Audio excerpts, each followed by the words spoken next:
if you guys are having problems, and feel like, do not be scared to just ask any question that you have. Yeah, you can put it on your forehead if you want. So please don't be scared to ask any questions at all, because I think that this is only going to be inherently simple for a few people in the room.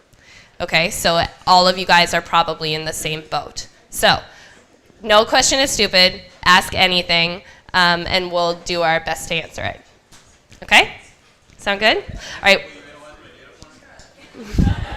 Now, Rob is going to introduce Henrik. Thanks, Kim. We have a really exciting presentation now.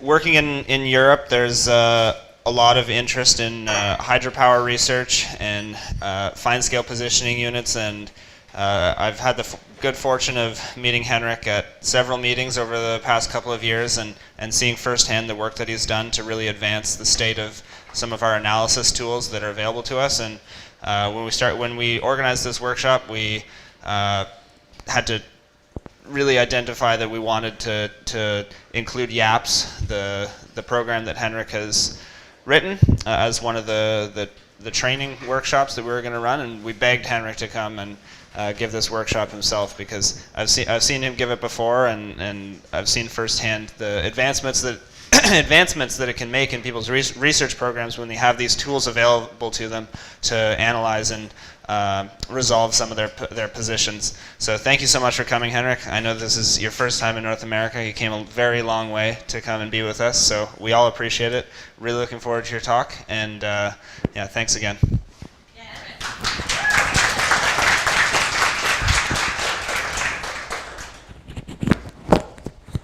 Okay. Is it good? Is it too high? It's good. Okay, thanks a lot, Robert and Kim, for inviting me here today. As Robert said, this is going to be about positioning, and it's going to be about a package that I have made together with some of my great colleagues, some Norwegian guys, Carl Gjelland and Finn Økland, and Torbjørn Forseth from Nina in Norway have been very important in getting this off the ground. And also Uffe Thygesen, my colleague from DTU. He used to be in DTU Aqua, he's now DTU Compute. He has been very pivotal in getting this to work. Right. A disclaimer, I'm a fish biologist, and this is all about statistical models and stuff. And so this is me doing statistical modeling sometimes, it seems. But luckily we have experts in that in the room. Kim is huge expert on statistical models and has also seen a bit of the YAPS package, so she knows what it is and can jump in if we get into too deep water. Just to make sure we are all on the same page here, this is about 2D and 3D telemetry. And I assume you all are pretty well familiar with the idea, but of course we put out an array of hydrophones, tag some fish, and then we want to get a track of the fish whenever it's inside or near the hydrophone array. That's the whole point of this. So this is a more schematic view of that. We have the tagged fish somewhere within the area. We don't know where it is. That's what we want to find out. To use this, we utilize that the speed of sound in water can be estimated very closely with this equation here, and this means that in fresh water at 10 degrees Celsius, for instance, the speed of sound is approximately 1450 meters per second. So it takes the sound 0.0007 seconds to travel 1 meter, so we are talking about very, very minute timestamps here. All right. So we have our fish swimming around in the array. It emits a signal of whatever type, and it gets picked up, in this case, on 3 hydrophones at time t1, 2, and 3. Then, traditionally, you would use a time difference of arrival method to estimate where the fish was at the time of ping. And the principle in this is that you take the time difference of arrival between 2 hydrophones and get whatever number out of that, and then you can make a hyperbolic curve representing this exact time of difference. So anywhere along this curve, there is the same time of difference in arrival between this and that hydrophone. And you can do that between all the pairs of hydrophones, and then you get something like this. These are the equations describing those hyperbolic curves. And if you solve them with regard to x and y, you know exactly where your fish was at the time of ping. At least that's the theory. So this is what have been done up until recently. It has been pretty much the only way of doing it. But there is another way which is based solely on time of arrival instead of time difference of arrival. The rationale is pretty much the same, that you have your fish pinging being detected by hydrophones. But instead of hyperbolic curves, we have these circles here describing the time difference of ping towards time difference of arrival. And you can see the equations are a lot simpler and it's all good. The caveat to this is, oh, yeah, it will come. Anyway, so we have these two fundamentally different ways of doing it, time difference of arrival and the time of arrival. For some mathematical and geometric reasons, time of arrival is better. It gives better accuracy and precision, especially as you have your fish moving outside the hydrophone area. The caveat to that is that you need to know the time of ping, so when the transmitter actually emitted its ping. And generally we don't, but we can estimate it, and this is something I'll get a tiny bit into. First of all, why even bother using YAPS? Because it's not easy, as you will see later on, but it's doable.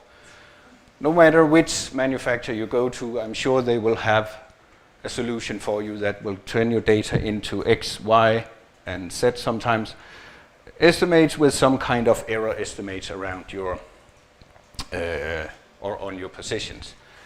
The thing with that approach is that each of those guys will use a black box to estimate the positions, and they are seemingly very reluctant to tell you what they're doing inside that black box.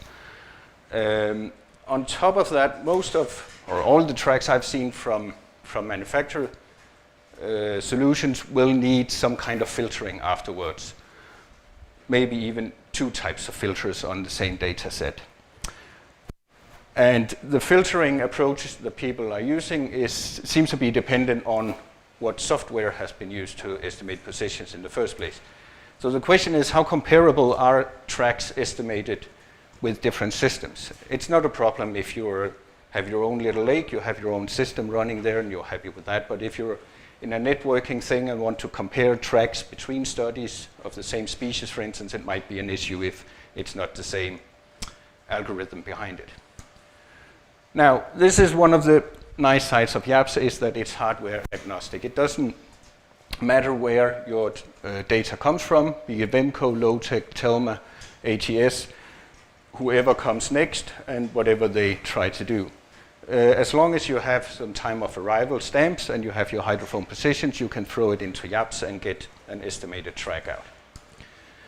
And this has been tested and approved. I have been involved in several studies where we have used the Vemco PPM 69 kilohertz and the Vemco HR2, works for that.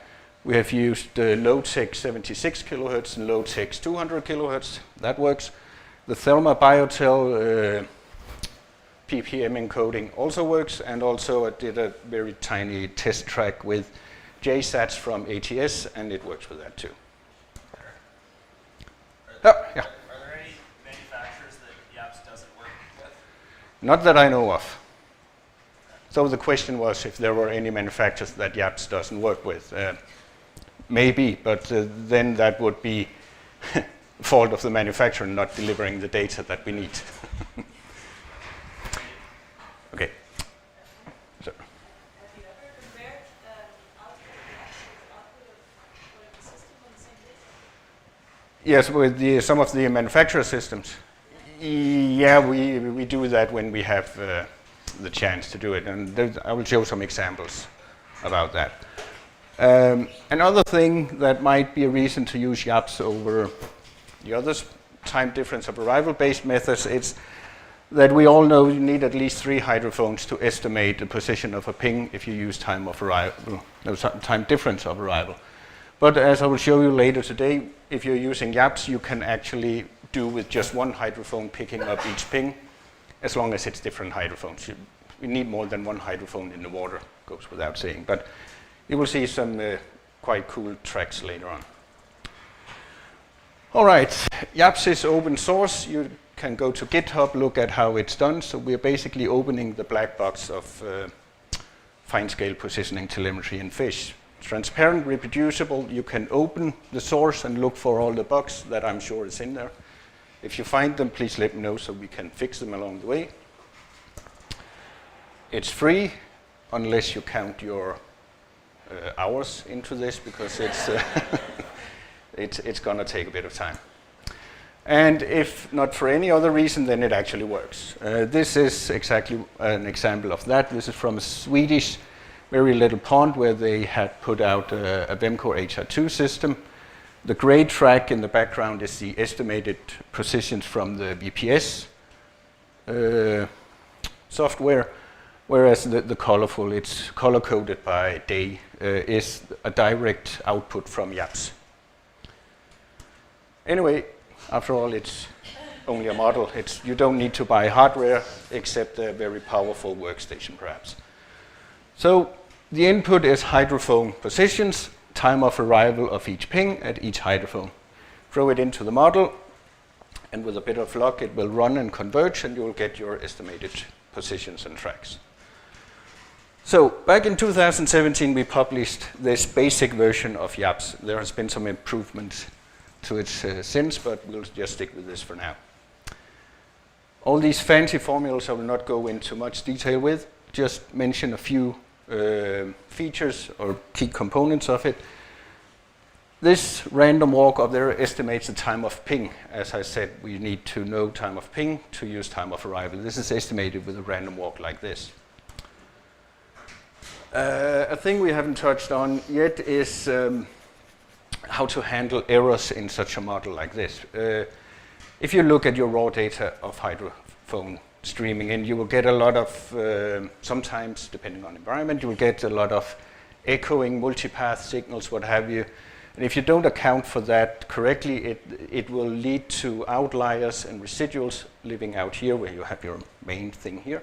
And it will drag the position estimates out toward those outliers.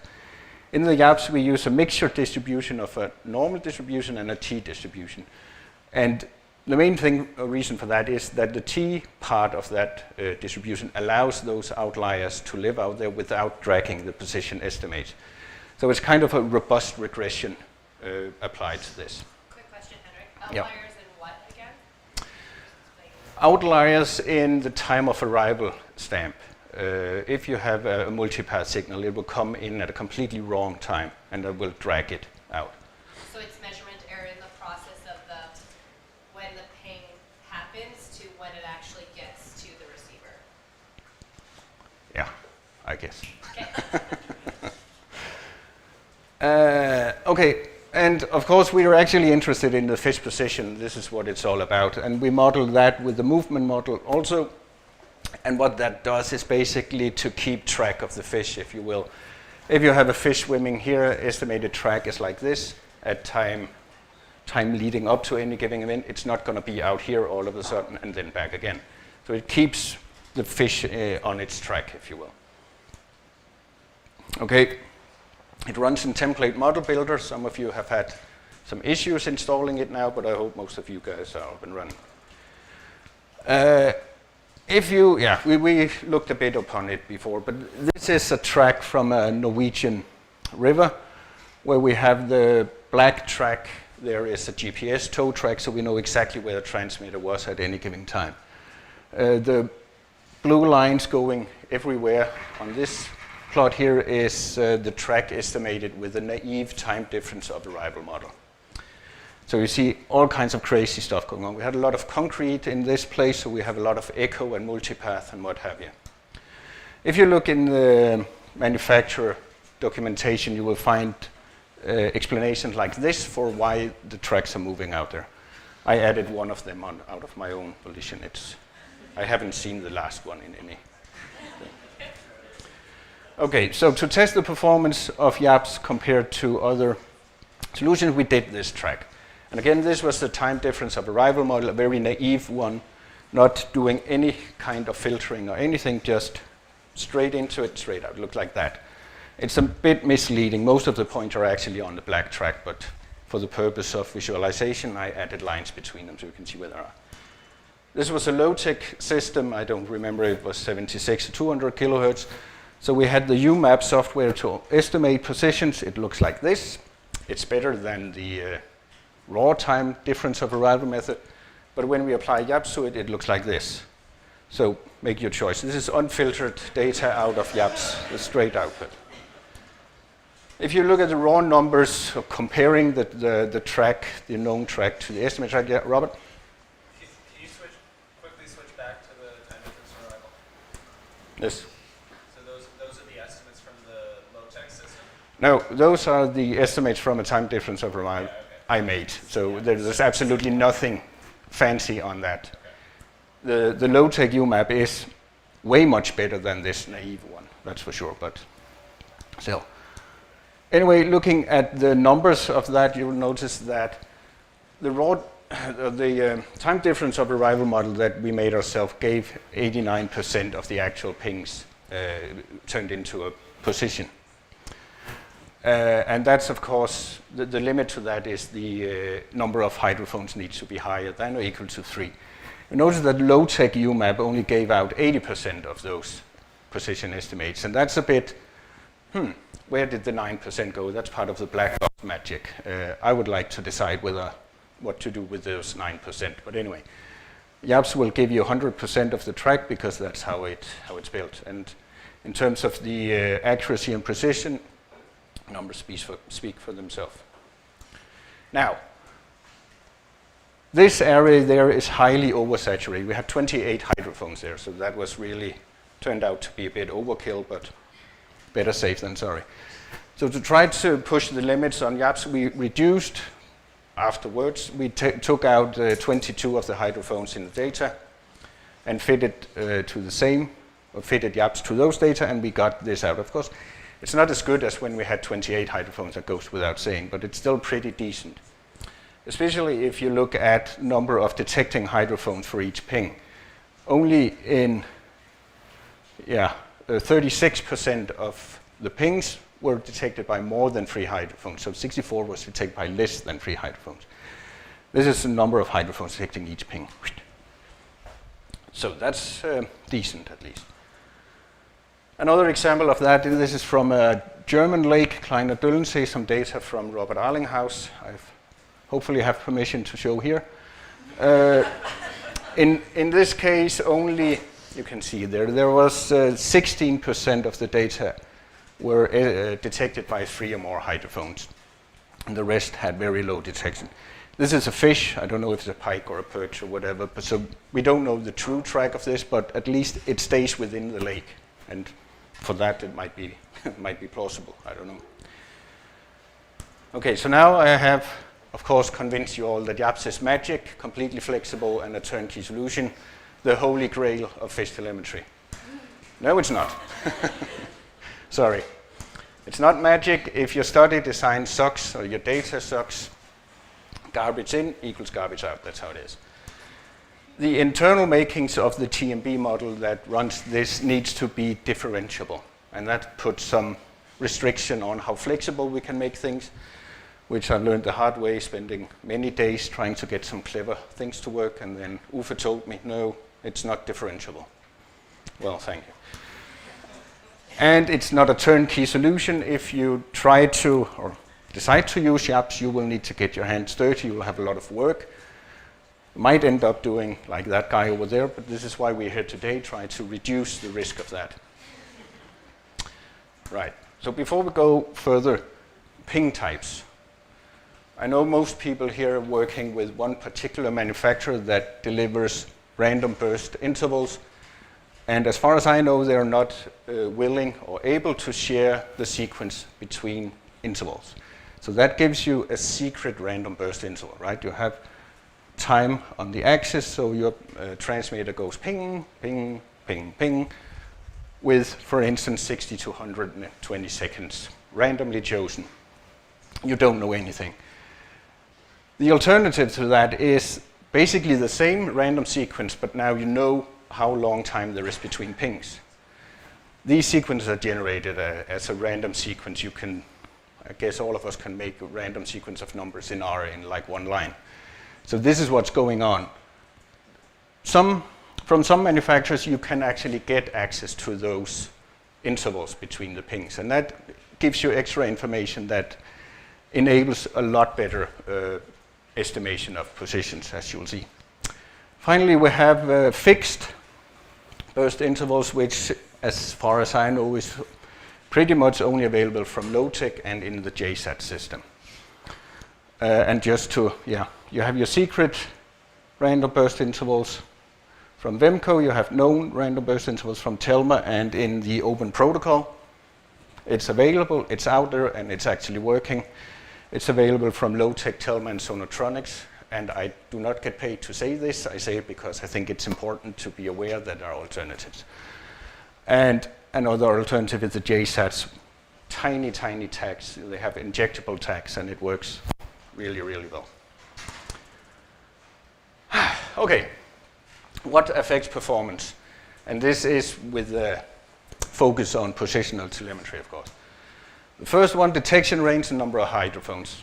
Goes without saying, we've seen this already.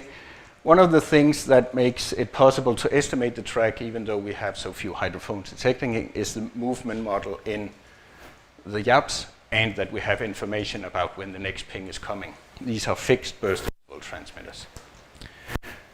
Array geometry. This is from our paper. This left figure here is the time difference of arrival model. The right one is the time of arrival model. It's simulated tracks, so we simulated a couple of hundred tracks, estimated it with either one of the approaches, and then took the deviation from the estimated to the true simulated position and color-coded it like that. Notice the scale is log transformed. So it's a huge difference between the red and the blue dots in this. You can see as soon as you start getting near the edge of the array with the time difference of arrival, your accuracy and precision just blows up. Whereas using YAPS, you can still do some things outside the hydrophone array. And that goes down to using the time of arrival instead of time difference of arrival. Multipath propagation, this is what ended up in the error distributions out here. This is the thing, what we want is the direct detection from the fish to the hydrophone, not a signal that bounces off the wall of your concrete structures, the bottom surface, whatever it can bounce off of. Even if it do, you can still get decent tracks with YAPS up to a certain point. I mean, if the majority of your data is crap and multipath, then you're not really going to do much with it. And going back again to ping type, and now putting in burst rate as well. There's a lot of thing going on that figure over there, so we'll take it slowly. It's from a paper led by Jenna Vergoinst, hopefully, from Belgium. I'm involved in it. It's a simulation study where we compare estimated tracks to true simulated tracks. You have 5 panels on that plot there. Each of them represents a probability of multipath for each signal. The picture is the same in all of them. It's just the scale that shifts up and down. So let's just focus on one. On the x-axis, we have mean burst interval in seconds. And on the y-axis, we have, of course, a median error for each of the 200, 500 simulated tracks.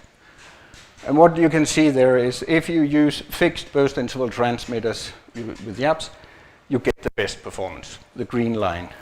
In all cases, that seems to work best, and it makes sense. That's where you have the most information about when next ping is coming. If you know your random burst interval, you do almost just as well. It seems to be tapering off a little bit, but still very good. Whereas if you have secret random burst interval, well, it's basically the worst thing you can have. You have no idea when next ping is coming. All right, receiver sampling frequency also affects. That's something for another day. Final notes for this. YAPS is a work in progress. We're working on it, or I'm working on it all the time. It's an R package, as you will see shortly, and it lives on GitHub. Yeah, John? No, it's good. I'm going to fix the camera while you're talking. Okay. Am I not on? Camera's on. I just... Okay. Yeah. Yeah, that worked. Okay, anyway, just want to mention that all of this so far has been based on acoustic telemetry, but YAPS will work for other types of telemetry, if you will. I'm collaborating with some bird people that do radio telemetry positioning. I'm not really started on yet, but I suspect it should work. If you have some kind of data collection device where signal power and distance have a clear correlation, we can adapt YAPS to use that. The new roam or Pong technology that's supposed to be out there, where you basically put a hydrophone on your fish, only larger fish, and have some very high power, low frequency stationary transmitters emitting a Pong every now and then. We're talking hundreds of thousands of kilometers range on that. That could go into YAPS. Soniferous animals should go into YAPS as well. Needs some modifications, but we will work it. Yeah. Okay, and again, the contributors to YAPS, and of course, no fish telemetry presentation without an animation. So this is back at the Norwegian river. The river flow is like this. We have hydropower intake, as you can see. The dam is there with an open spillway around there. And this is a track of a single Atlantic salmon kelt. The track is totally 22 hours or something, and you see it moves around a lot in that time. This is data straight out of YAPS, no filtering or smoothing or anything. In the meantime, check out this if you want to. This is some work that I have not really been involved in. I helped him get YAPS running. It's a comparison between the YAPS and VPS. It's on the GitHub repository for this workshop. All right. Yeah, so exercise time. I'm going to expose you to a few data sets, and the protocol for each of them is basically prepare your data for the synchronization. We'll get to the synchronization. Run your synchronization, obtain a synchronization model, apply that to all your data for the fish, have a look at your fish data, see what they actually look like to make sure you know what you're doing, and then estimate the tracks. Easy peasy. This step here have been causing a lot of trouble for otherwise potential users of YAPS. So pretty much what makes it not a turnkey solution. So we have put a lot of effort into making it as simple as possible. I'll leave it up to you to decide whether that worked or not. What you see here is actually the synchronization model output. This is the drift of hydrophones. So each line there represents one hydrophone and the drift of the internal clock of that hydrophone over time. And you can see it's a bit complex. It's non-linear, it's non-parallel, it's non-nothing. Synchronization, it's in theory, it's basically, it's very simple. You have one timekeeper. You choose one hydrophone to say whatever time this hydrophone says it is, it is. You might take the one with the least drift. That would make sense. So you pick that. And then, skip point number 2, we'll get to that. Then you need to have this timestamp, or this timekeeper, propagate into your entire array. One way of doing it I've seen around is to start somewhere where your timekeeper is, could be there,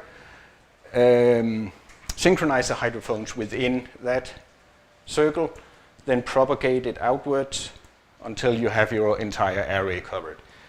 The issue with this sequential approach is that each time you do this, there will be an estimation error, uncertainty in it, and this can multiply or propagate out through your array. So you end up having the forest hydrophones might not really be good. The synchronization model we have in the YAPS package do it all at once. It just takes whatever data you have and fit a model that makes most sense given the data. And as part of that synchronization model, you can specify if some of your hydrophones, where you're uncertain of the positions of them, you can estimate that as part of the synchronization process. If, for instance, they have been moved since you put them out or whatever.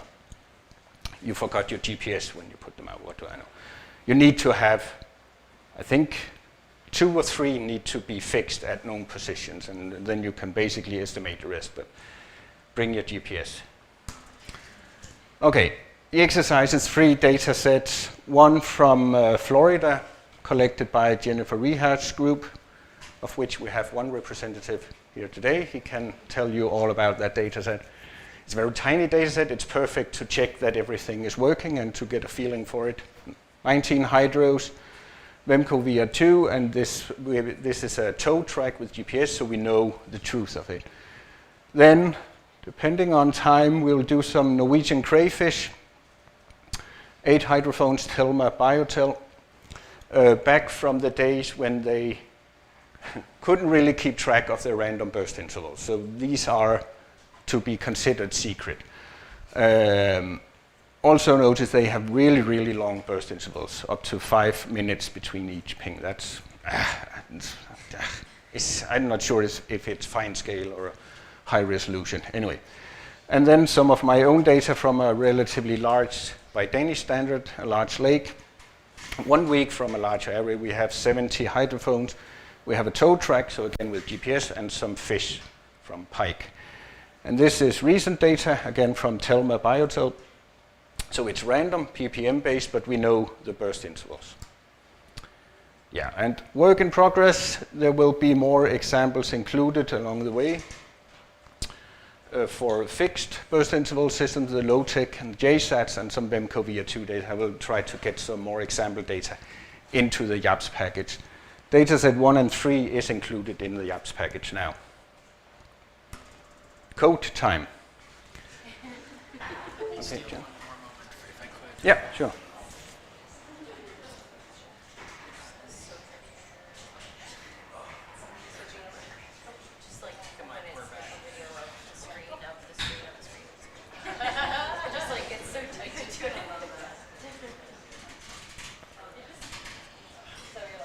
Woo.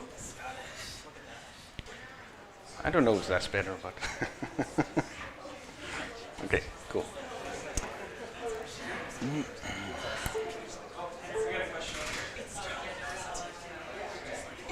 Question, yeah.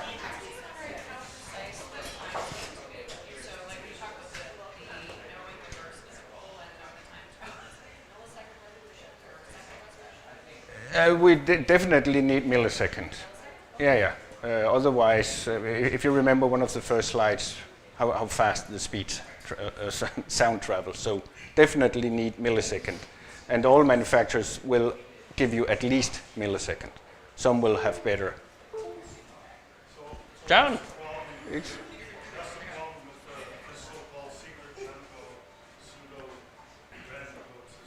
The problem is, okay.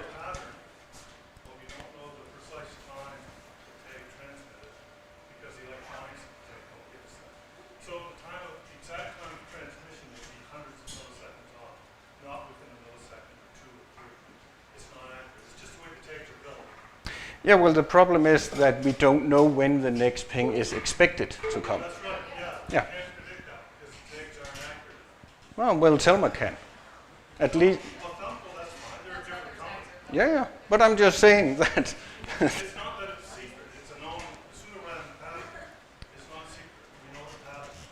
But what I'm saying is the exact time of transmission, these transmissions are not precise. No, we don't need the exact time, but we need to know when it was then supposed to come. Right. So If you can tell me that the next ping is supposed to come in 67 seconds and it's then a tiny bit off, that's okay. if it's hundreds of milliseconds off, Yeah. Because we estimate that as part of the model. So it's not a problem. well, hundreds of milliseconds kind of means like hundreds of meters. Yeah. But as long as that uncertainty doesn't go up and down between ping, then we can model it. Yeah, but I'm just saying that using Telma, it works. And I have yet to see a probably. No, I don't know. I have no idea. I'm just saying, putting it as it is, right? But I'm just saying that we cannot predict precise even within a few hundred milliseconds. We can't know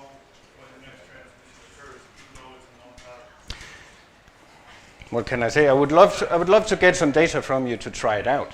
I mean, it might work if the deviation from expected to realized is consistent or follow a trend that can be modeled, then we can take care of it.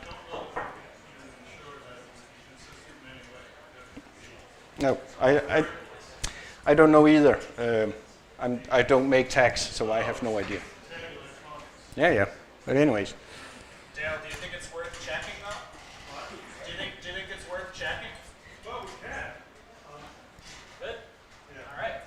But I'm just saying, what we know about today is not consistent with, I think, what YAPS means, which is precise transmission time. But it's that first one that's the problem, right? That's what you're saying? It's the first time? Because like the random numbers is in No, it's not between? the first time. It's all. It's all the time. For every transmission, it's not predictable.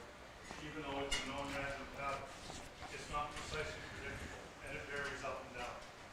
And it varies from transmission to transmission.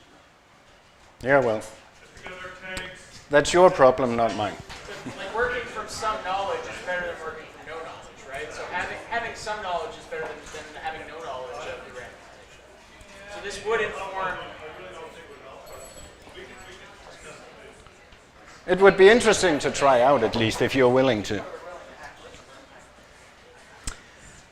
Okay, so we will start with the data set number 1 just to make sure that everything is up and running and we get an idea of what's going on. Hopefully you all installed and got it to working during lunch. Otherwise it's a bit late now, but you can follow along with your neighbor or on the R notebook HTML pages that is available on the GitHub. The results and output should be the same as in there.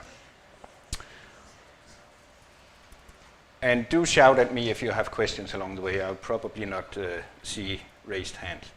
Okay, first of all, load some libraries needed. We load YAPS, of course, and then just run this to test that it's actually working. If you get this exact track, it's working. What you see there is a simulated track in black and then the estimated track in red on top of it. So if you get that, fingers crossed, everything should work. So, the SSU1 dataset. Let's have a look at what we got. If I can hit the right key. This is a list of 3 data tables. Hydros, detections, and GPS. All right, they should be pretty self-explanatory. The hydrophone data table is like this. We have hydrophone serial, position of the hydrophones, X, Y, and Z, and the sync tag that is co-located with that hydrophone, and then an IDX column just running from 1 to how many rows you have. Let's have a look. This is a hydrophone array. This is the sync tags that are co-located with the hydrophones in this. Now, the detection table looks pretty much like this, or it looks exactly like this. It originated from a Vemco output somewhere, and it has been transformed into this timestamp, tag number. This epo column is the epoch, so that's the time of arrival stamp here, translated into number of seconds since 1970, January 1st. The frac column is the fraction of a second that is added to the epoch to get the exact time of arrival. Make sense? So this is number of seconds, this is number of milliseconds in this case. And then we have the tag number of the fish, or toe tag in this case, or toe track, and then serial number of the hydrophone. All right.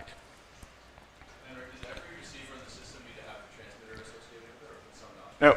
No. In this case, only 3 of them have.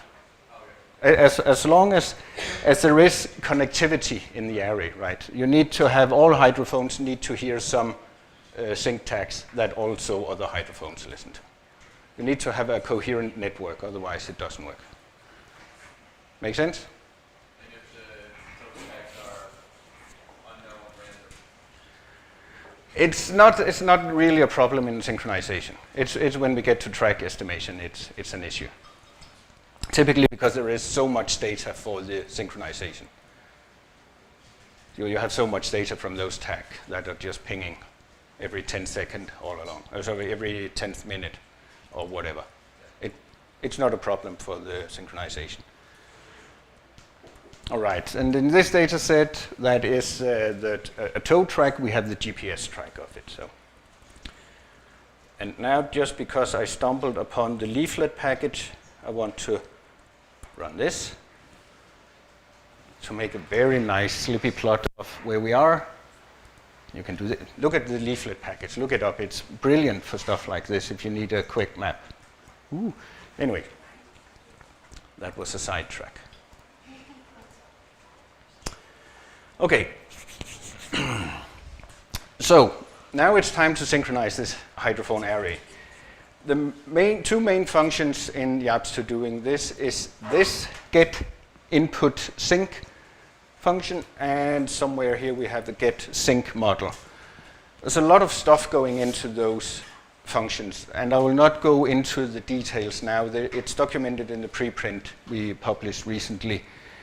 And in order to get through all the examples, we just need to keep things moving here. This one might be worth mentioning, the timekeeper, so the IDX, the index of the timekeeper hydrophone.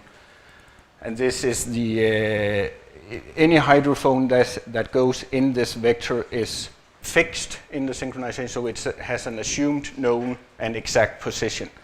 Anyone not in this vector, for instance, 1, 4, and 5, in this case will have their position estimated. Okay. So we get these, get some input data, and run the synchronization model. And this will take some time. Not much for this tiny data set. All right, easy peasy. Then we have made a bit of diagnostic plots for this synchronization model, looking at the residuals. This one just takes all the residuals. So the actual measured time of arrival versus what is estimated in the model. And you see, of course, you want it centered closely around 0, which we have here. There is something going on there, but it doesn't really matter. It's a t-distribution that is working internally in this, so you can have stuff out there without it actually affecting the synchronization too much. This other plot here is also nice to get an overview. You have your hydrophone indexes out here, so 1 to 19 in this case, and your sync tag IDXs up here. And the size of these bubbles tells you how many data is in this combination, and the color tells you the median deviation in the median value of the residuals going into this. Actually, yeah, and just to confuse it further, it's the residuals multiplied by 1500 to get it in a scale that represents meters. Okay, so the residuals in this goes from, or the median residuals go from 0 to 0.78 meters, right? As long as it's relatively close to 0, you're in the good. All right, this plot here is paneled by synchronization tag, and you have hydrophone IDX here. Again, it's the residuals in meters. You want everything centered around 0. This plot is nice to see, is nice to use to identify problematic combinations. If you have a combination of a sync tag receiver that is way outside of the 0 line, then you might want to look into those data a bit more. This is basically the same, just flipped the other way around. So now we have a panel for each hydro and the sync tags there. I'm not going into those now, it's not important. So now we have a synchronization model for these data, or for this data set. And then using this apply sync function, we basically synchronize the entire array, or all the data that we have in that, like so. So if we take a look at this,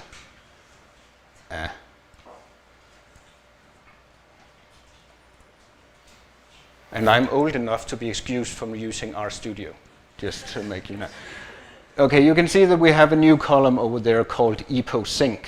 There is, of course, decimals on that. It's just not shown here. But these are the synchronized data that has been added there. All right, then we prepare the data to go into YAPS. We need a data table with the hydrophones with these labels on, HX, HY, HZ. And then we, in this setup, I mean, this part you can code however you want, but I prefer to do it like this. We take our focal tag, the minimum and maximum from the random burst sequence, select the detections. I don't use pipes and stuff. I use data tables, so you can subset your data using this part out here. So these are the data synchronized from this toe track using tag number this. Now, in order to get those data into YAPS, we need to transform the eposync column into a matrix. And of course there is a function for that. Oops. Yeah. Word wrapping. And if we take a look at this matrix we got now, you can see this is basically what it is. You have a column, one column per hydrophone, one row per ping, and then the time of arrival from that ping on that hydrophone. Now, to get this into YAPS, we have another get input function with some different parameters that you can read up on the in the help files and in the preprint. For now, we'll just run it. You can have a look at it.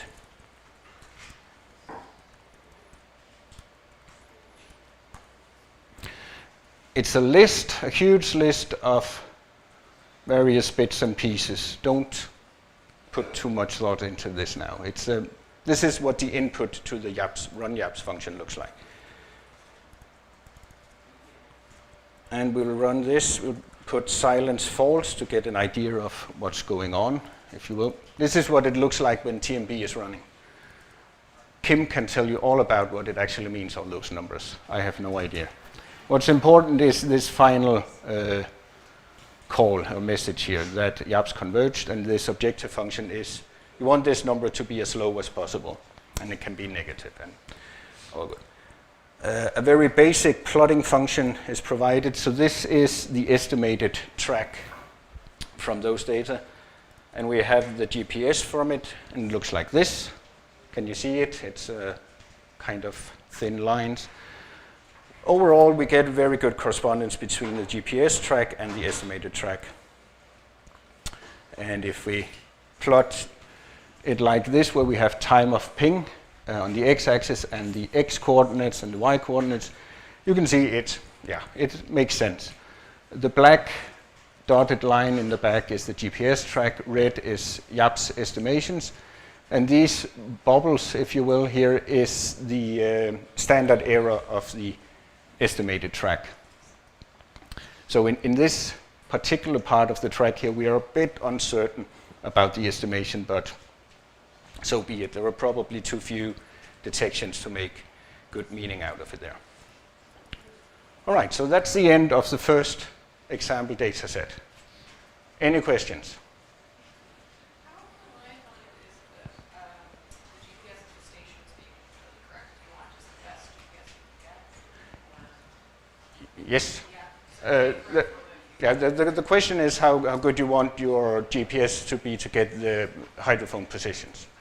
And of course, it's a bit, if you have access to a high quality GPS, use it, because it's stupid to introduce uncertainty already before you have fish in the system. So use as good as possible a GPS that you can afford. Would there be any way to identify, like, if the station had unexpectedly moved? Sorry? If the station had unexpectedly moved while you were collecting your data? Yeah, there is. Then we go up to this again. yeah, it doesn't make much sense in this data set, but we have some functions like this to do the diagnostic plots of the sync model. And down here we have synchronization period. In this case we only have 2 periods because it's such a short data set, but in a real study covering a half year you would have a long time series, right? And so in this you could be able to see if the hydrophone all of a sudden moved, then your errors would pick up all of a sudden. And then you can go in and subset your data set and say, okay, so it moved at this exact date, so we treat it basically as 2 hydrophones. So one is being shut off when it moved, and the other one is enabled after it's moved. Yeah. I need to build in some functions to make it easy, but it's, yeah, I only have that much time. Okay. Sure.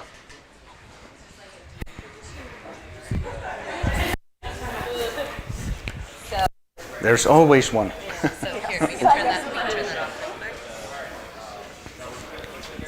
So here. Where do I do this? I just killed the power.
Okay. Hopefully the mic is on again. All right, so next example is the Norwegian crayfish. Data from my good friend and colleague Jan Davidsen in Norway. Again, this is Telma Biotel from before they were able to reconstruct the burst sequences, but the data, yeah, it is as it is. So just make sure to reset your R environment to not have any crazy objects lingering around. Load in a bunch of needed libraries. Yeah, description, blah, blah, blah. We have been through that. Now, these data are not included in the R package yet. They might be, I'm not really sure.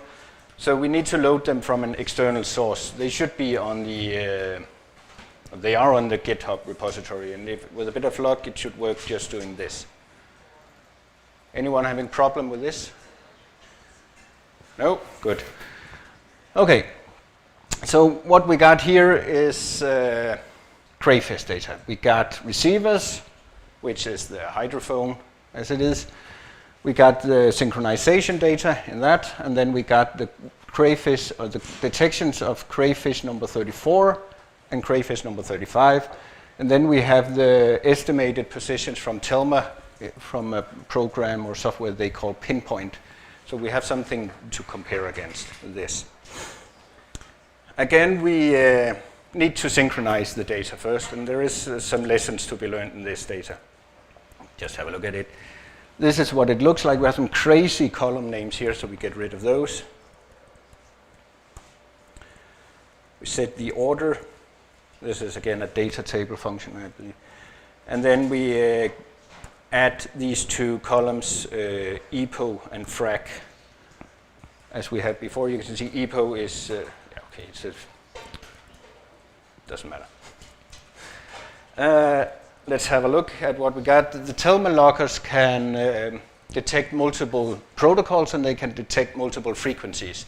So we need to make, and of course there is some spillover or noise or what have you, so we need to make sure that we only use data from the relevant protocol. We do that here. Again, these are old data from, and suffering a bit from a TBR 700 firmware bug that basically meant if the battery ran out because it got too cold, the internal clock of the receivers reset to 2000. And that means that we have a few rows of data here that is corrupt and useless, so we make sure to get rid of those.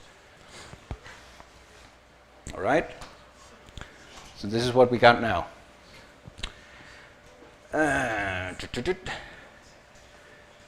Yeah. And then we, yeah, that's it. One thing to notice here is that the hydrophone table that we got initially from Jan Davidsen is in longitude and latitude, and that's good for plotting in, for instance, the leaflet package, but it's not good for running in YAPS. So we need to get it into UTM coordinates. Other people covered that already, so we just do like this, add this line here at the IDX column.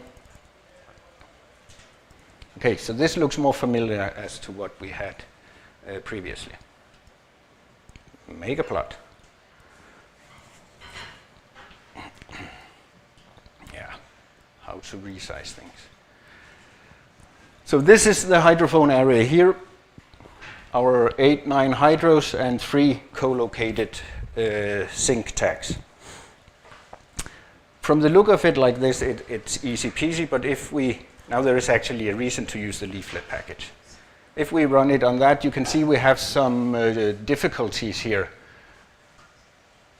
Any detections of this synchronization tag on that hydrophone is obviously wrong. And there are some, I think, they can bounce off whatever. I don't know if the sound can curve around this piece of land, probably not. But this line here will also cause issues because this hydrophone can definitely pick up some data from that synchronization tag up there.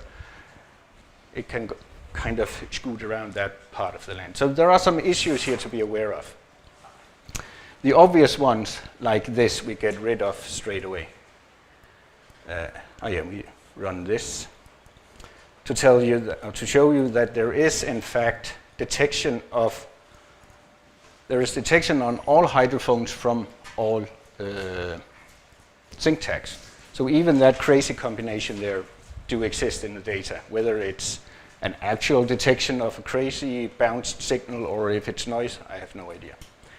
Anyway, we get rid of those crazy data, so we now have 2 zeros there. Okay, let's have a look at what the data actually looks like. This is, I guess what did you call the plot we had in the other session? ABACAD plot, yeah, sure. So this is the duration of the study out here. This is hydrophone serial number up there, and out there we have the synchronization tag serial number.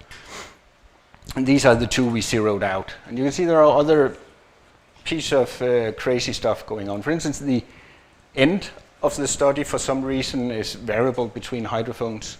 I don't really know why that is, but we don't want to struggle with that, so we get rid of everything later than April 1st for this matter. Try again. Okay, so we got rid of that. And then another way of looking at the data, as long as it's from Telma, is that you can make these kind of plots, because their transmitters are programmed to ping every full second. That's what they aim to do. They don't hit the target directly. There is some slight variation around the full second, but it does mean that we can make plots like this. So sync tag in columns, hydrophones in rows, time, date out here, and then these are the fractions of the second. You can see we get some very clear, nice lines in this, but you can also see that in the beginning of the study, something crazy, nudgy thing is going on there. And just to make sure we get rid of the first couple of days, first day, I might want to look into what's going on, but often when you set out the hydrophones, there's a period of, when you're still setting them out, you get crazy data, and some hydrophones might need to settle in. What do I know? For this purpose, we just get rid of the data. Then we create this data table detections again, so in the same format as we had before. Make the list of things to go into the, oops, that was not right, into the synchronization model, or basically compile the list of detections and hydrophones. Set all these crazy parameters. For this purpose, right here, we set a seed to make sure that it's actually running, and we run the synchronization model. And this might take time. Any questions?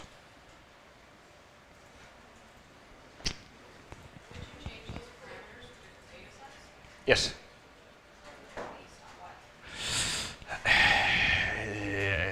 The documentation and experience. This is part of the reason why I want to include more example data sets, because there is a huge difference between these PPM-based systems and the HR or the low-tech fast interval. Yeah, but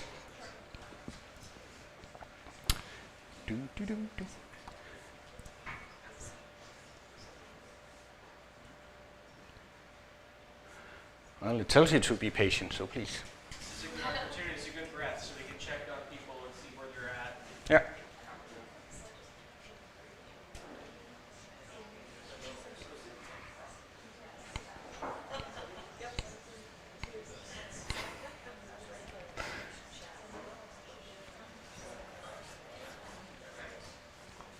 All right, we are back again. So we got the synchronization model fitted. And if we look, is there issues? Okay, we're good. Okay, if we look at the diagnostic plots from this, you see it's not as good as we had before. We are still centered very closely around 0. Have some crazy stuff going on out there. I actually don't think it matters, but just for the sake of it, we can look into what's going on. This plot might be helpful. You can see the combination of synchronization tag number 8 on hydrophone number 2 seems to be a bit dodgy, causing some issues. However, it's not the one that we focus on now, it's this one, hydrophone 6, SyncTAC 6 on hydrophone 1. If we look at the data from that particular combination, you see something like this. And to be honest, I have no idea what is causing this. What you want to see in these data are those straight lines.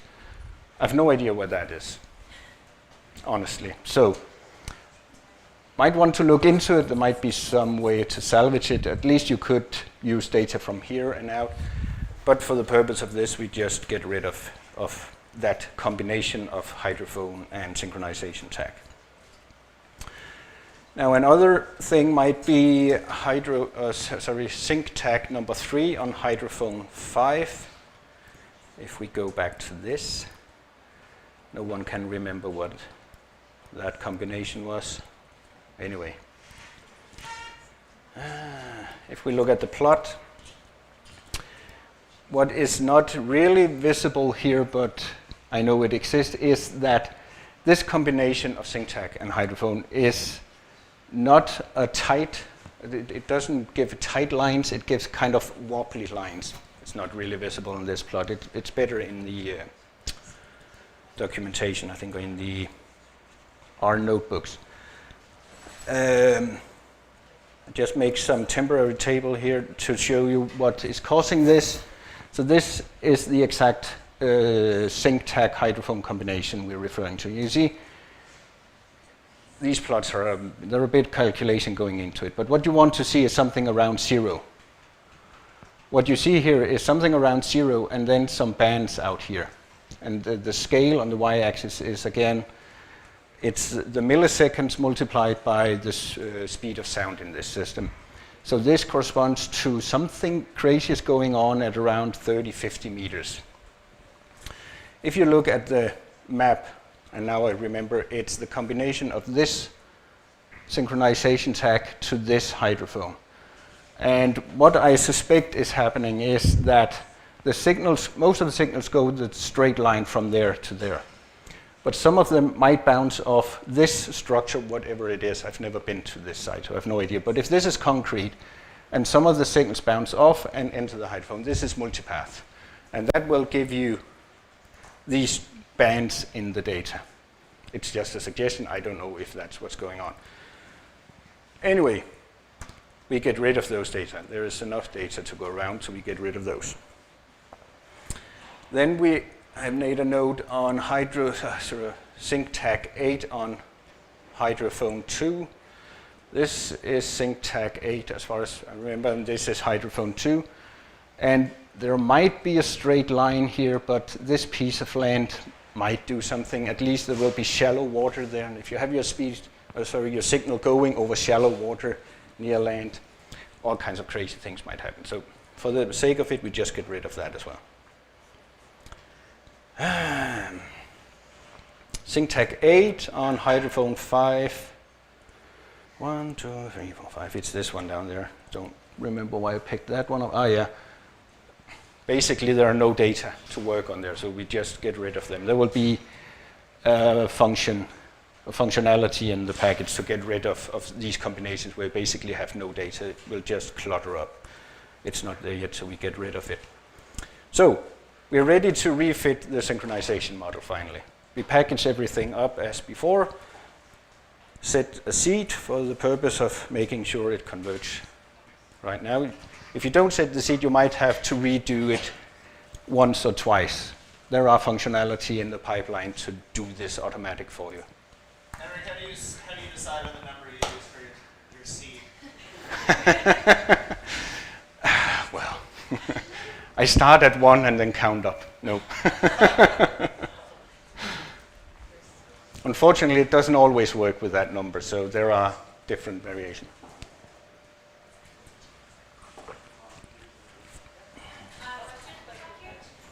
Yeah.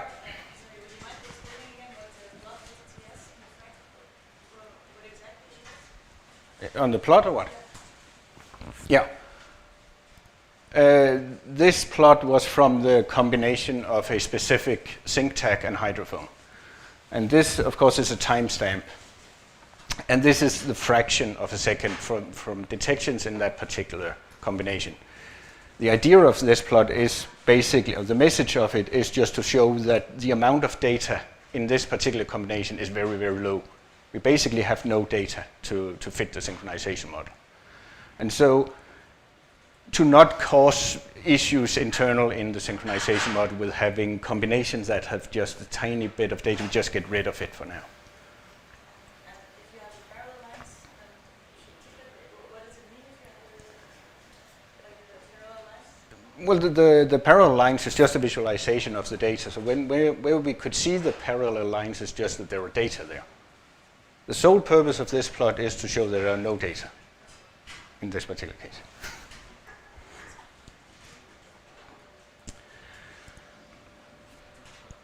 Okay, and you can see we actually have made some additions to the package that take care of crazy stuff for you. So in this iteration, it found some extreme outliers and got rid of them.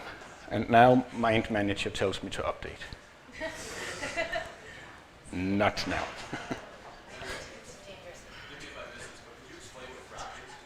It's a fraction of seconds. In the case of PPM data, it's milliseconds.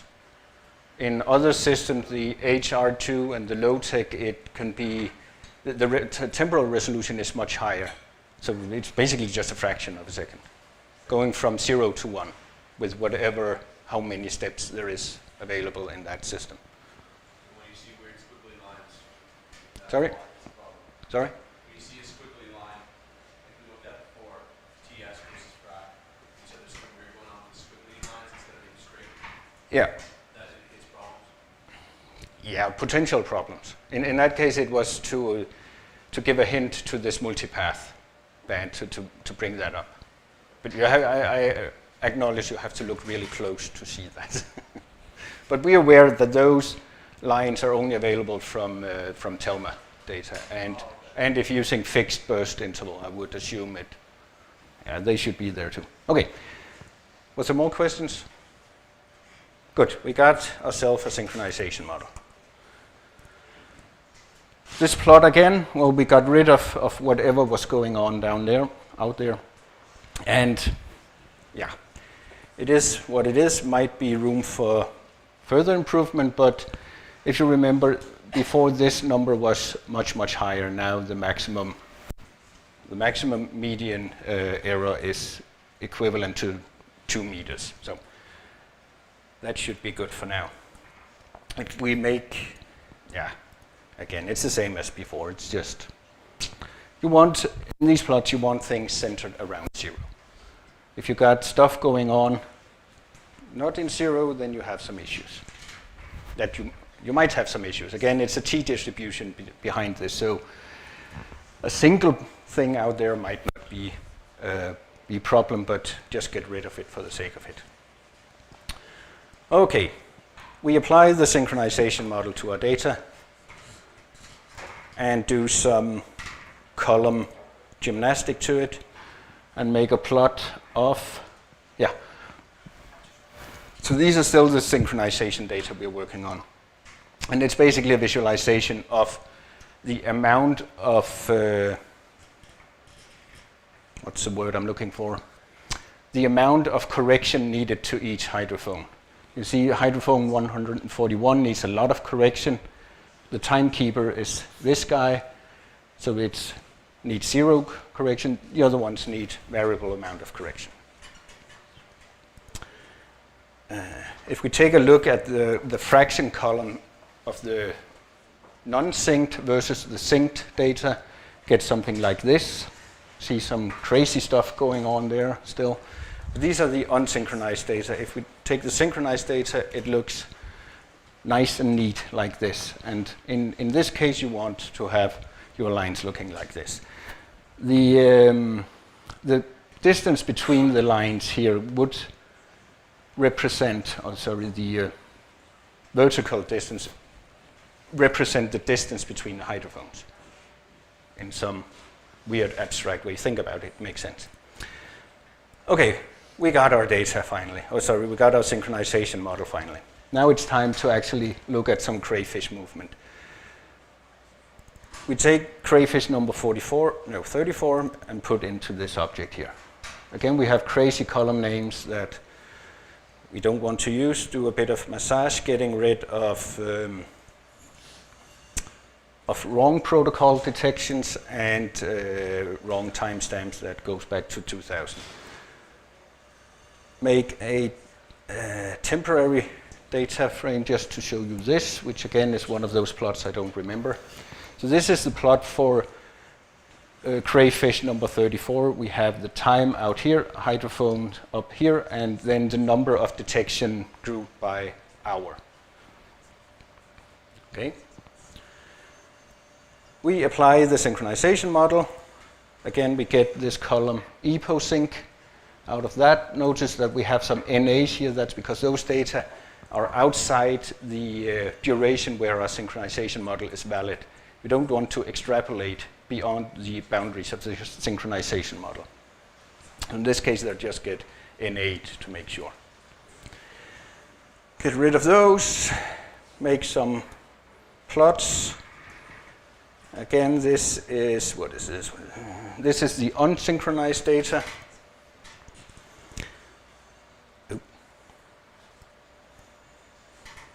And here we have the synchronized data. And be aware that this is, the lines are not as neat and parallel here as in this, the synchronization data, because this is a moving animal. So you see it actually do some shifts here. This is because the animal is moving. So the between hydrophone, temporal differences, whatever, will of course vary as the animal moving. Yeah. Okay, getting everything packed up. Taking a look at the number of detecting hydrophones. In this data set we have, I've subsetted the data set somewhere in the code because it would take forever to run on the full data set. At least it would take the rest of this, of my time. You can see we have some issues here. We have long periods of 0 detections. That's not really good. So for the purpose of just moving on, we take a subset of the data. I think it's these guys there. Because remember, this is random burst interval with unknown or secret intervals, so we need to have a decent amount of data available to do something. So we subset it in this line with those ping numbers, 25 to 3500. And this plot is a plot of the well, basically, this is time difference of arrival on the various hydrophones. And again, it's a moving animal, so you can see there is some stuff going on there. It's all, in this case, taking relative to hydrophone number 4. So relative to number 4, the animal is moving around. Okay. In this data set, we have 71% of the pings being detected by more than 3 hydrophones. And we make a plot of that just to show how it looks. Again, ping index out here and number of detecting hydrophones, all the individual pings, and then a running mean of, with a window of 100. Yeah, the time of arrival matrix looks like this.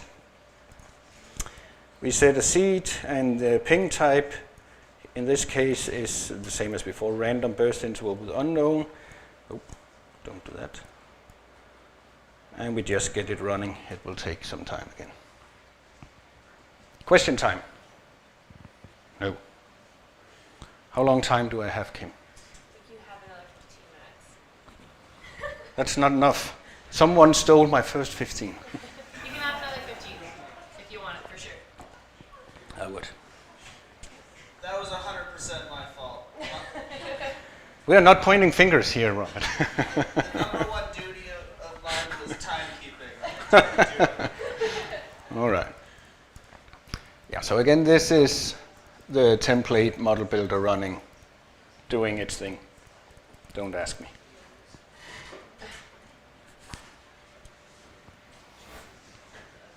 Yeah. We converged and we got some crazy warnings, and yeah, in this case it is just warnings. Ignore those. I'm working on filtering those you need to worry about and those you don't need to worry about. make a quick plot. Looks like this. The black line there is from the Telma pinpoint, and the red one, can you see anything at all? It's very tiny.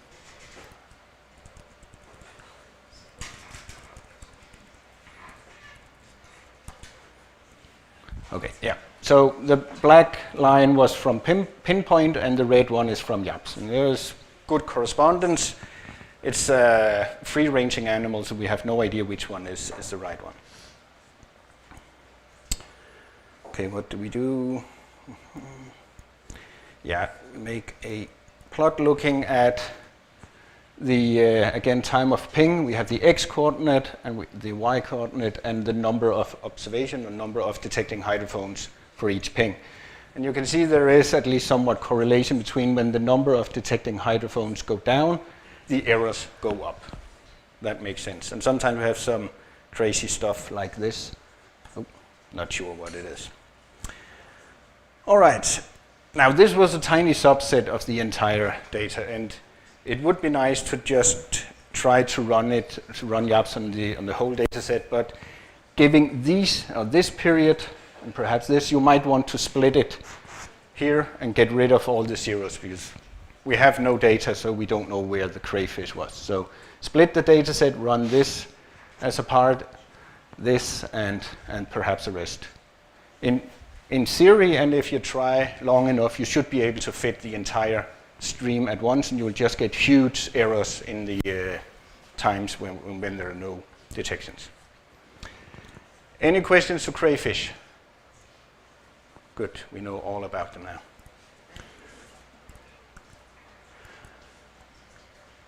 Yeah.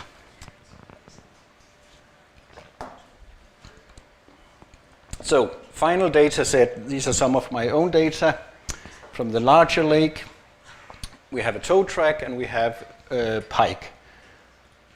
And we need to hurry up a bit, but it's the same again and again. You've seen it now, so we don't need to explain that much. Notice here that we source a file here called helper functions. Just some functions, do some plotting and stuff. Blah, blah, blah. Oh yeah, the thing here is that in this object we have, in this object containing all the data, we have this guy here, burst sequences, which is the known sequence of pings. And if you look at them, there is one for each pike. It's basically just a stream of numbers, integer numbers. They're very long because the data I selected was somewhat in the middle of the study, so we have a huge list before we actually get to them. Never mind. Making the plot, making a plot of the array, it looks like this. You've seen that before. We already covered how to run the synchronization model, and given that this array is larger, it will take more time. So I've already ran that synchronization model, and it's included in the HAL object here. You see we have sync model, so we'll just use that for now. Take a look at this. Looks decent. This one gets more interesting as we have a larger array. Again, we have hydrophone index and synchronization tag index up here, and you can get a nice view of who is detecting who and how the network in this lake seems to be working. Yeah.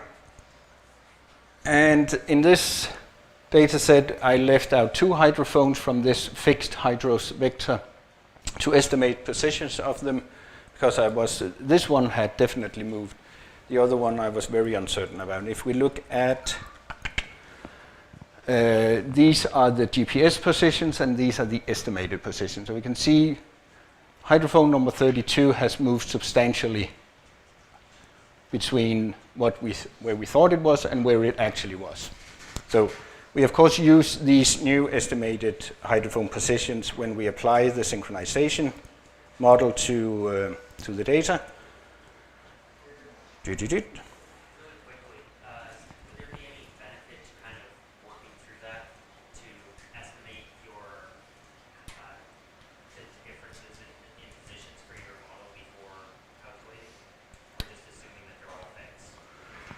Well, if you assume that they're all fixed, and it turns out that one of them had moved, you would see in those diagnostic plots that that combination would have a huge error.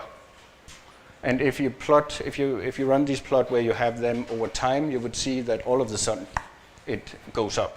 And that's how I figured out that that one there was something dodgy about that.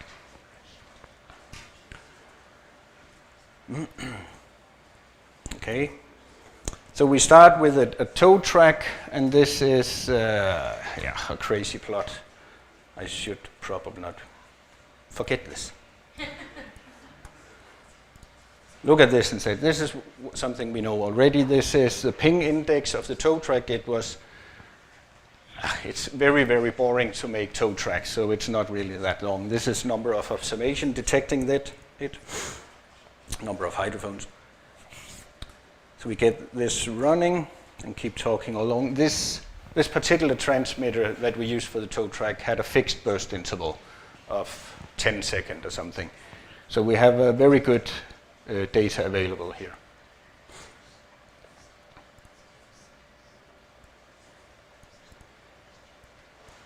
Oh.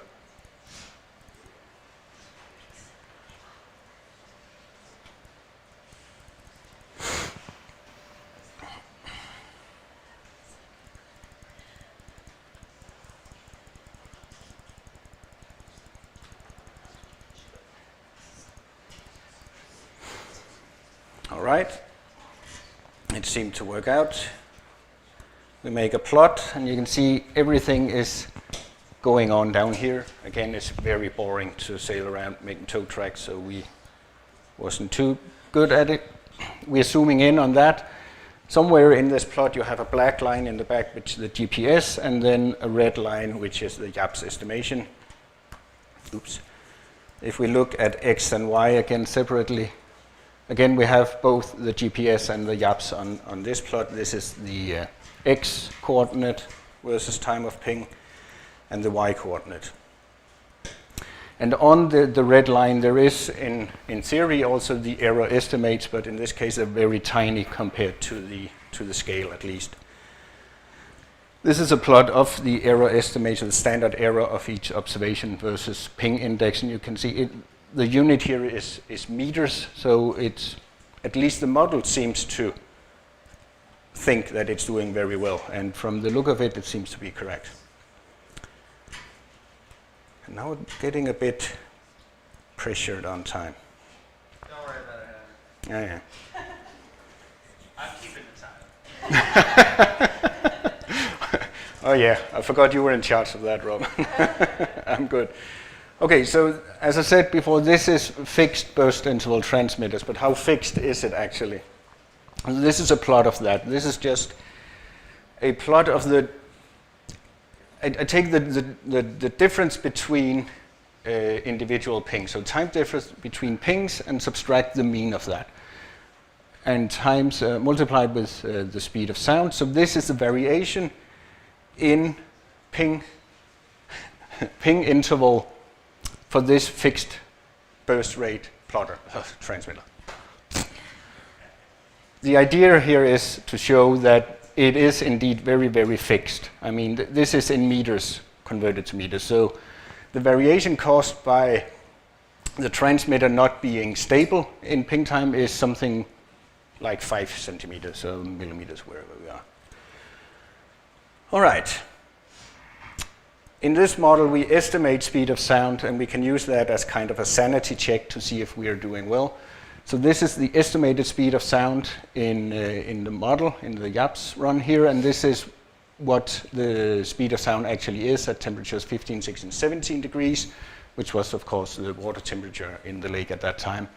And it makes very good sense. You can use it as kind of a sanity check. A plot of the residuals, if you will, from the model, again in meters, everything is nicely centered around 0. We have some crazy outliers here, which is multipath echo, false detections, what do I know. But we are using a t-distribution or a mixture distribution in this, so these guys doesn't really pull much on the track. All right. Now, we were supposed to downsample this into 3 hydrophones. We can do that.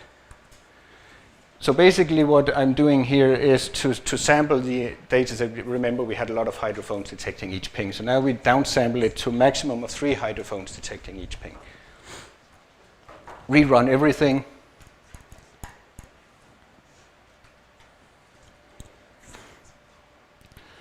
And again, you can see we get quite good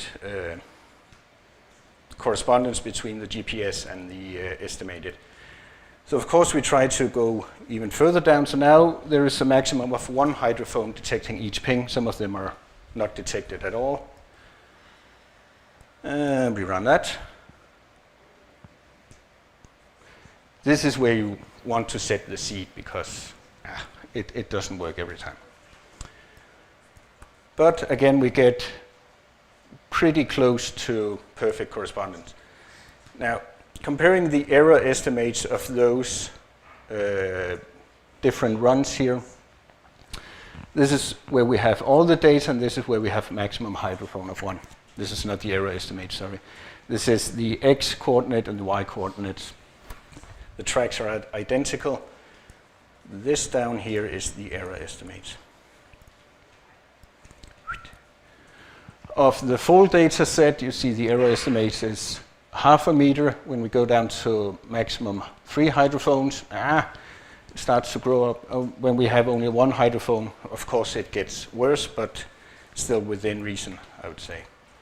Especially considering the scale that this system is working on. We are not really going for sub-meter accuracy here. It's a huge lake by Danish standards. So anything within 2, 3, 4 meters, I'm more than happy with. Just so you know, you can have another 15 too, until 3. Okay. Yeah, well, sorry for ruining your break, but just have to stick with it.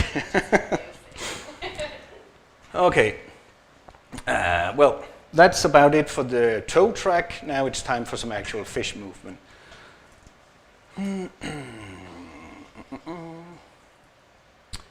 Yeah, I think we're gonna. This first pike here had a transmitter with very fast burst interval, 10 to 30 seconds.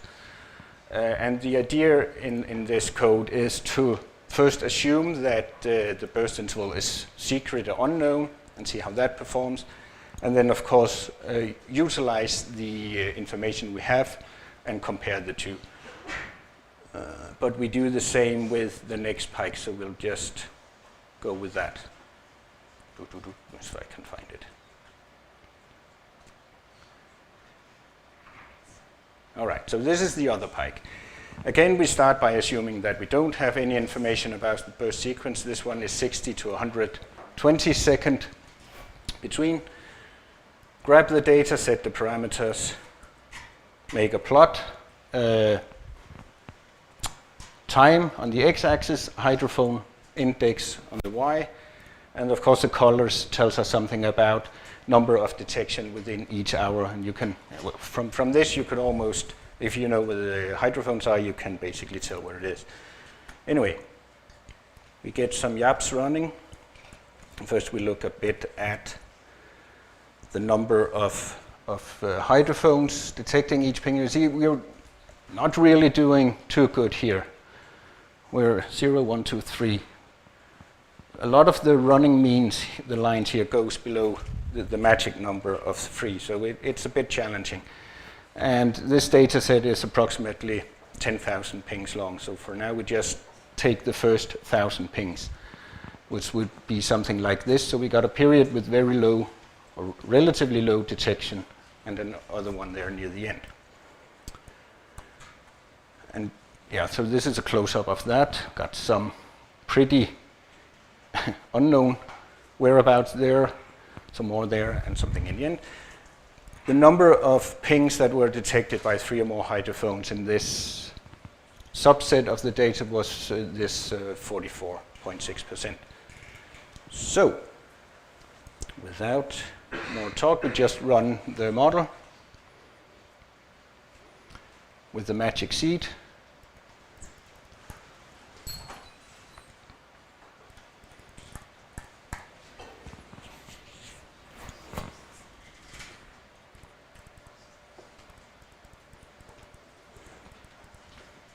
Questions?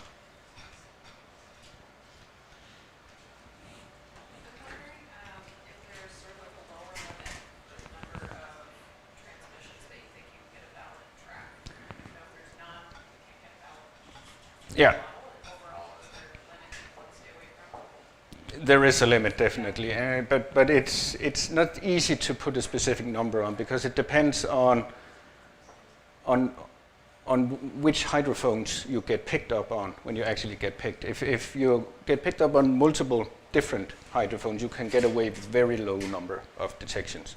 But if all your detections, if you have 2 detections each time, if all of those are on the same 2 hydrophones, then you have much less information to build the track around. And then it gets more. So basically it's a matter of trial and error if you have low density data and see what happens. But of course, if you have information about when next ping is coming, you are in a much, much better state. Okay, so this worked. Again, we get some crazy warnings. I need to do something about that. This is the track, estimated track. The pike is moving happily up around here. And even though it looks like it's gone on land, if you look back at the map, this is actually in the lake. So there's no problem there. Yeah, the X and Y coordinates, you can see the error estimates is really visible here. This is the periods where we had less than 3 hydrophones detecting each ping. The same for the Y coordinate. If we look at the uncertainty estimates, you can see down here is the number of detecting hydrophones, and when this goes low and we have no idea of when next ping is coming, of course the estimation error goes high. That goes without saying. Okay, but we actually do know the burst sequence of these. So now we try to run the same data but utilizing those this knowledge. And for that to work, we need to align our detections with this known sequence of bursts. Luckily, there is a function for that in the YAPS package. And if I can hit the right button, it will run. So what it's doing now is that it takes a subsample of consecutive detected pings and runs along the whole known sequence of bursts and comparing the differences, and then it identifies this one to be the starting point of this particular data set. Don't mind the other plot, we won't need that for now. So now that we know where our data is on this long list of random numbers, we can utilize this information, build our TOA matrix, get the input up and running, and get the input and get it into YAPS. And Robert is not looking at his clock yet, so I'm in the good. So remember, before we estimated this track assuming we didn't know anything about when next ping is coming. Now we estimate the same track based on the same data, but utilizing the information we have about when next ping is coming.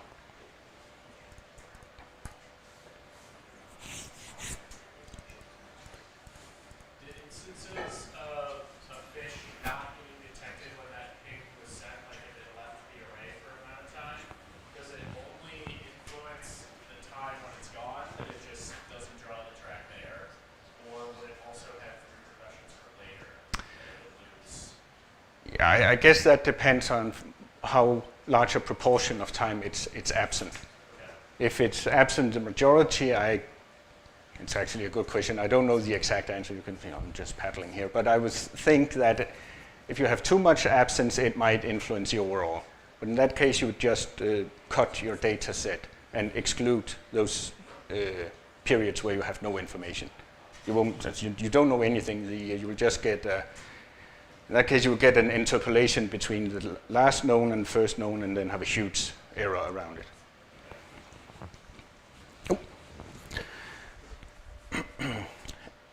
So we make the plot again, and you see it looks luckily pretty much the same as before.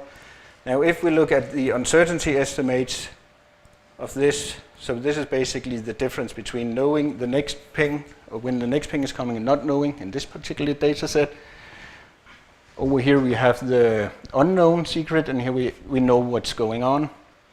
There are still huge error estimates on this in the period where we have literally no information, makes sense. But overall, the level of uncertainty is much lower when we have information available. Now, this track is something like 10,000 pings. It can be estimated using this code if you want. If you're lazy, you just load the track and it looks like this. And all of this is inside the lake, and this is unfiltered data straight out of YAPS. And yeah, this fish moving back and forth. All right, so that's about ends up the coding session. Just have a few final remarks in the PowerPoint. Summary. Hardware agnostic. Take whatever system you're working on. There are pros and cons to each of them. Some give you more data than other. Throw them into YAPS and you'll get estimated tracks out of whatever quality is available based on your data. To get the best quality data possible, know something about when next ping is coming. I assume that point is made clear by now. Use YAPS if you want to get the best out of your data. Again, comparison of the HR2 VPS and the low-tech UMAP versus YAPS. We've seen them before. Get the most out of your data if you have information available at least. Saw that before. And still, it's work in progress, so things change and new functions are added and some might disappear, and I'm trying to make it backwards compatible, but the code might break every now and then. So be it. Stay up to date on the GitHub repository or on the ResearchGate project with this very nice long link. Get in contact when you run into trouble via mail or Twitter handle or whatever. And just to mention some of the things that are in the pipeline for the YAPS package, we'll have more examples thrown in so you have more to start from based on whatever systems you're working with. And if some of you have tow tracks available with GPS, I would love to have a look at them and perhaps throw them in the package if there are good lessons to be learned from them. We're working on better help files and more meaningful error messages than just NA. Doesn't really make much sense. I'm looking into some kind of pre-flight data checks. The TMB model is very picky about the data types you throw in at it. It doesn't work if you throw factors in where it's expecting integers. And at the moment, it will just basically tell you you're an idiot without any further help. So a pre-flight data checks will come in. I will look into put a wrapper around it to run it in parallel. If you have a large study for half a year, whatever, with 100 fish, you don't want to sit and do it manually 10,000 pings at a time. You want to have it kind of automated, and you want to run it in parallel so you can utilize all the computing power of your laptop. I would recommend getting a workstation that you could just sit running for a couple of days to get you the tracks. We're working on a function to sample from the estimated tracks, because what you get out now is the most probable track and the associated error. We're working on a way to sample from that to give you basically a distribution of tracks that will tell you where your fish most likely was. Does that make sense? Good. And later this week, Kim and I is going to work towards a combination of a hidden Markov model and YAPS into one go. All right. You're off. Thank you very much for listening.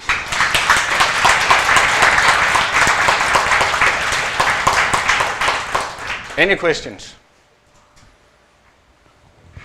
Good.